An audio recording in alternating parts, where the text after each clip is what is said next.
अलैकुम वरहमतुल्लाह ताला वबरकातुहू। एक सवाल ये है कि सहरी करना क्या है, फ़र्ज़ है, वाजिब है या मुस्तहब है, सुन्नत है, क्या है। बहुत सारे लोग ये कहते हैं कि अगर सहरी नहीं किया तो रोज़ा नहीं होगा। क्या ऐसा हकीकत में है या फिर लोगों के दरमियान ये फैलाई हुई अफवाह है। देखिए, जब आप मुलाहिज़ा करें, सहरी करना ये सुन्नत है,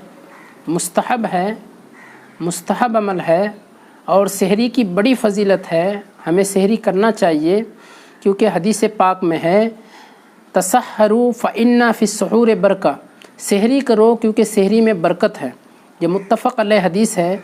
इसी तरीके से हज़रत अम्र बिन आस रदियल्लाहु ताला अन्हुमा एक हदीस रिवायत करते हैं, फरमाते हैं आका सल्लल्लाहु ताला अलैहि वसल्लम ने फरमाया फ़स्लो मा बैना सियामिना व सियाम अहलिल किताब अकल सहर, यानी हमारे दरमियान और अहले किताब से मुराद यहूद व नसारा, हमारे दरमियान और यहूद व नसारा के रोज़े के दरमियान फ़र्क ये है कि हम सहरी करते हैं और वो सहरी नहीं करते। सहरी नहीं करने से भी रोज़ा हो जाएगा, इसमें कोई हर्ज की बात नहीं है।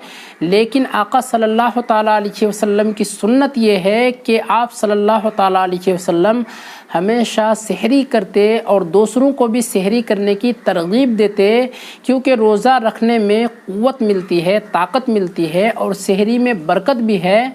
इससे इंसान की क़ुव्वत में और सलाहियत में, जो जिस्मानी क़ुव्वत और सलाहियत है, उसमें कोई फ़र्क नहीं पड़ता है और वो निढाल नहीं होता है।